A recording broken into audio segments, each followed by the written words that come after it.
कर्मों का फल कैसे भोगते हैं जरूर जाने। बेटा बनकर, बेटी बनकर, दामाद बनकर और बहू बनकर कौन आता है जिसका तुम्हारे साथ कर्मों का लेना देना होता है। लेना देना नहीं होगा तो नहीं आएगा। एक फौजी था, उसके माँ नहीं, बाप नहीं, शादी नहीं, बच्चे नहीं, भाई नहीं, बहन नहीं, अकेला ही कमा कमा के फौज में जमा करता जा रहा था। तो थोड़े दिन में एक सेठ जी जो फौज में माल सप्लाई करते थे, उससे उसका परिचय हो गया और दोस्ती हो गई। सेठ जी ने कहा, जो तुम्हारे पास पैसा है वो उतने के उतने ही पड़ा है, तुम मुझे दे दो, मैं कारोबार में लगा दूंगा तो पैसे से पैसा बढ़ जाएगा, इसलिए तुम दे दो। फौजी ने सेठ जी को पैसा दे दिया। सेठ जी ने कारोबार में लगा दिया। कारोबार उनका चमक गया, खूब कमाई होने लगी, कारोबार बढ़ गया। थोड़े ही दिन में लड़ाई लग गई। लड़ाई में फौजी घोड़ी पर चढ़कर लड़ने गया। घोड़ी इतनी बदतमीज थी कि जितनी वो जोर जोर से लगाम खींचे उतनी ही तेज भागे। खींचते खींचते उसके गलफर तक फट गए, लेकिन वो दौड़कर दुश्मनों के गोल में जाकर खड़ी हो गई। दुश्मनों ने वार किया, फौजी भी मर गया, घोड़ी भी मर गई।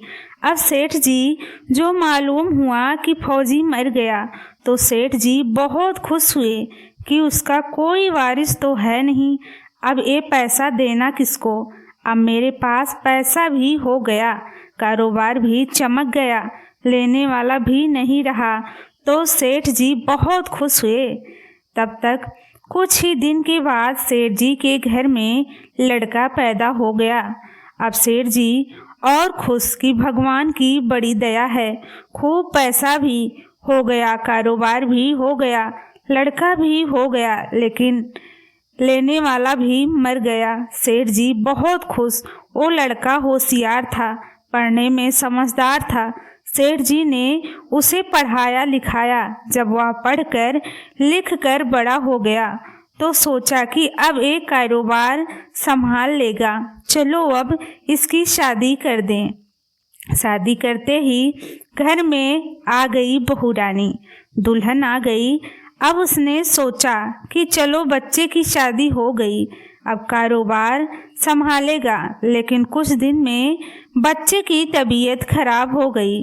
अब सेठ जी डॉक्टर के पास, हकीम के पास, वैद्य के पास दौड़ रहे हैं। वैद्य जी जो दे रहे हैं, दवा खिला रहे हैं और दवा असर नहीं कर रही, बीमारी बढ़ती ही जा रही, पैसा बर्बाद हो रहा और बीमारी बढ़ती ही जा रही है, रोग कट नहीं रहा, पैसा खूब लग रहा है।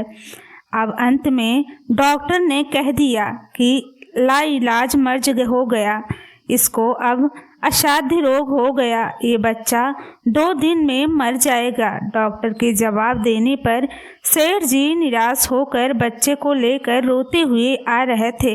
रास्ते में एक आदमी मिला, कहा, अरे सेठ जी क्या हुआ, बहुत दुखी लग रहे हो।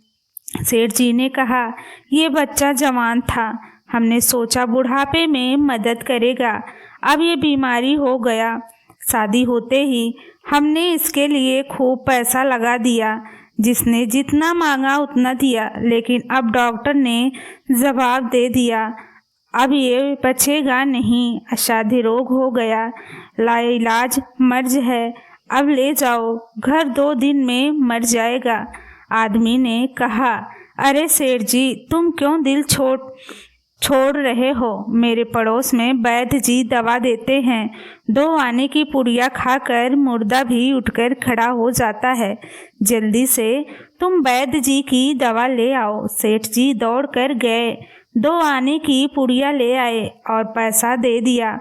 पुड़िया ले आए, बच्चे को खिलाई, बच्चा पुड़िया खाते ही मर गया, बच्चा मर गया। अब सेठ जी रो रहे हैं, सेठानी भी रो रही हैं और घर में बहू रानी और पूरा परिवार भी रो रहा है। गांव में शोर मच गया कि बहू रानी सेठ की कमर जवानी में टूट गई, सब लोग रो रहे हैं।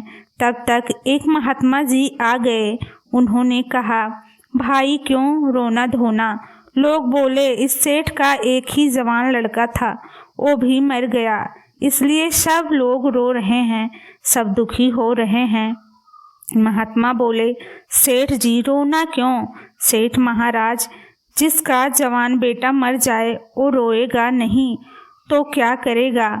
महात्मा, तो आपको क्यों रोना। सेठ, मेरा बेटा मरा हो तो और किसको रोना। महात्मा, और उस दिन तो आप बड़े खुश थे। सेठ, किस दिन।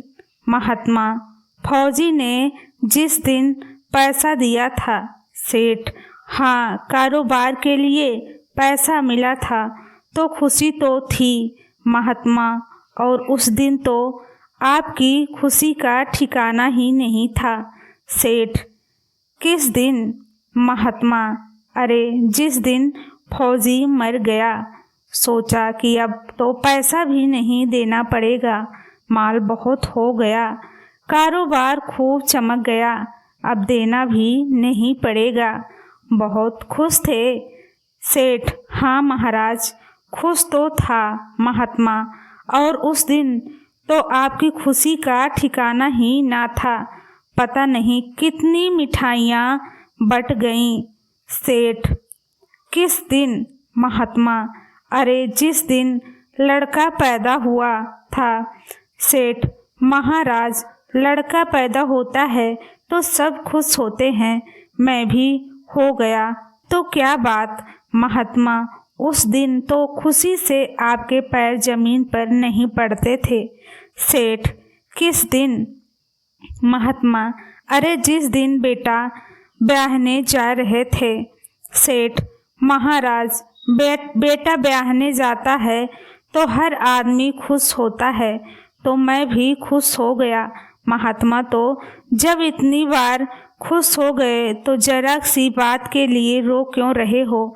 सेठ, महाराज, ये जरा सी बात है, जवान बेटा मर गया, ये जरा सी बात है। महात्मा, अरे सेठ जी, वही फौजी पैसा लेने के लिए बेटा बनकर आ गया, पढ़ने में, लिखने में, खाने में, पहनने में और शौक में, श्रृंगार में जितना लगाना था लगाया, शादी ब्याह में सब लग गया और ब्याज दर ब्याज लगाकर डॉक्टरों को दिलवा दिया। अब जब 2 आने पैसे बच गए वो भी वैद्य जी को दिलवा दिए और पुड़िया खाकर चल दिया। अब कर्मों का लेना देना पूरा हुआ। सेठ जी ने कहा, हमारे साथ तो कर्मों का लेना देना था, चलो हमारे साथ तो जो हुआ सो हुआ, लेकिन वो जवान बहू रानी घर में रो रही है। जवानी में उसको धोखा देकर विधवा बनाकर चला गया। उसका क्या जुर्म था कि उसके साथ ऐसा गुनाह किया। महात्मा बोले, यह वही घड़ी है जिसने जवानी में उसको धोखा दिया, उसने भी जवानी में उसको धोखा दे दिया।